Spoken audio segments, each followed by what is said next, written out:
वो जवासा नाम की जो वनस्पति है, वो वनस्पति बारिश आवे तो सूख जाती है, मतलब कि दुखी हो जाती है। उसको बारिश अच्छा नहीं लगता है, उनको वर्षा का पानी नहीं भाता है। वो उनाड़ा में तपती धूप में वो खुशखुशाली मनाता होता है, वो हरा भरा होता है, लेकिन बारिश आते ही वो सूख जाता है। ऐसे ही निष्कुलानंद स्वामी के भगवत कथा की जब बारिश होती है ना, भगवान स्वामी नारायण की दिव्य महिमा का गान होता है, उनका लीला चरित्रों का जब रसपान होता है, वो अपना कानों रूपी बादलों से जब अपना हृदय रूपी भूमि पर आता है ना, तो जो दैवी जीव होता है, जो सद्भागी जीव होता है, जो संस्कारी जीव होता है, जो पुण्यशाली आत्मा होती है, वो तो बहुत हरा भरा हो जाता है। लेकिन यही कथा रूपी बारिश से जवासा जैसी दुर्भागी आत्माएं, दुर्मति आत्माएं, वो बहुत दुखी हो जाती है, उनको ये कथा भाती नहीं है। हाँ, वो बहुत उनका जीवन नष्ट कर लेते हैं स्वयं ही। वो अभाव लेते हैं, वो दोषारोपण करते हैं, वो उसी में से विकृतियों ग्रहण करते हैं और स्वयं ही नष्ट हो जाते हैं। ऐसी ये भगवान की कथा का प्रभाव है। किसको सुखकारी होते हैं कथा? स्वामी आगे लिखते हैं, देखो अब और दृष्टांत देते हैं निष्कुलानंद स्वामी। भक्तजनों, ये भाव, ये कथा, ये निष्कुलानंद स्वामी की जो गाथाएं हैं, उनको श्रवण करके हृदयंगम करने जैसी है, अपना हृदय में जांच करने जैसी है कि भगवत कथा से अपन खुश होते हैं या दुखी होते हैं। कथा कोई सुनते हैं, कोई सुनाता है, बीच में अपन बिना कारण जल के खाक हो जाते हैं और पाप का पोटला मस्तक ऊपर धारण करके भव सागर में डूबते जाते हैं। ये दुर्भाग्य नहीं तो क्या है भक्तजनों? यहां ध्यान से सुनना।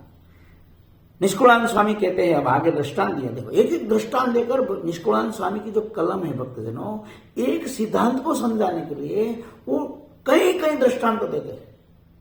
उसका हृदय में एक ही बात है कि किसी भी तरीके से जीवात्मा को ये भगवान स्वामी नारायण का दिव्य सिद्धांत तो उसका हृदय में फिट कर दूं। निष्कुलानंद स्वामी ने एक चीज को समझाने के लिए तीन तीन चार चार एग्जाम्पल, और वो एग्जाम्पल भी ऐसे बिल्कुल अनुभव के, बिल्कुल अपना जीवन में वो घटना वो घटी हो, अपने अनुभव किया हो, दुनिया जानती हो, तुरंत जिस प्रकार शीरा होता है ना, वो अपने आप मुख में रखते ही गले में उतर जाता है, उसको उतारने की कोशिश नहीं करनी पड़ती है, उसको चबाना भी नहीं पड़ता है, बिना मेहनत से शीरा अपने आप गले उतर जाता है। इसी प्रकार ये निष्कुलानंद स्वामी की जो कथा है, उनका जो दृष्टांत है, वो जो अपन को समझाने की कोशिश करते हैं ना, वो शीरा जैसा है बिल्कुल। ऐसा ऐसा दृष्टांत देते हैं ना कि बात बिल्कुल तुरंत गले उतर जाती है। अगर ध्यान से सुनो और समझने की कोशिश करो तो दैवी भाव से, तटस्थ भाव से, बहुत ध्यान से। निष्कुलानंद स्वामी ने दूसरा दृष्टांत दिया, बहुत ध्यान से सुनो, देखो। खरने जेम साकर शत्रु,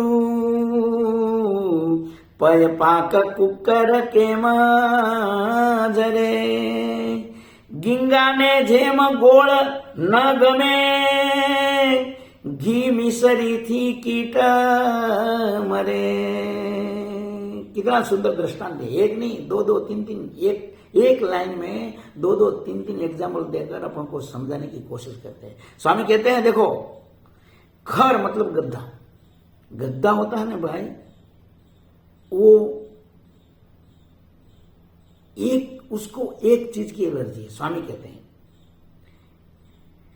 साकर, मिश्री, जो मिश्री होती है ना भाई, वो अगर मनुष्य खावे ना तो वो बहुत मिठास अनुभव होता है, और पेट में जाते ही उसको सुखानुभूति होती है, बहुत मीठी लगती है उसको, साकर, मिश्री। लेकिन अगर यही साकर अगर गद्दा खाए लेवे तो उसको पेट में प्रॉब्लम हो जाती है, उसमें पेट में उसको एकदम कष्ट होने लग जाता है। और ऐसा कहा जाता है कि वो साकर जाति हो तो वो गद्दा मर भी जाता है। ऐसे ही ये भगवान की जो कथा है, भगवान स्वामीनारायण की जो दिव्य कथाएं हैं, उसकी जो लीलाएं हैं ना, वो साकर जैसी, मिश्री जैसी मीठी है। अगर कोई सदमतिवान मनुष्य जैसा सदमतिवान जीवात्माओं जो उनको सुने, श्रवण करे और पढ़े तो उसको सुखाकारी होती है, और कोई गद्दा जैसी आत्मा होती है ना, उनको वो दुखरूप हो जाती है। आगे स्वामी ने दूसरा दृष्टांत दिया, बहुत ध्यान से सुनो। हाँ। पय पाक कुकर केम झरे। पय पाक मतलब खीर। खीर है ना भाई, वो तो स्वादिष्ट व्यंजन है। मनुष्य खावे ने तो रोम रोम में परिवर्तित हो जाता है, और उसको डकार आती है, पेट पे हाथ फेरने लग जाता है, रोमांचित होकर वो खाते समय इतना सुखानुभूति करता है कि इनका वर्णन नहीं हो सकता है। पूरा शरीर में, पूरी बॉडी को रोमांचित कर देती है खीर। लेकिन अगर यही खीर अगर कुत्ता खावे ने तो उसका पेट में टिकती नहीं है, उल्टी हो जाती है। इसी प्रकार निष्कुलानंद स्वामी कहते हैं कि खीर तो अमृत जैसा भोजन है।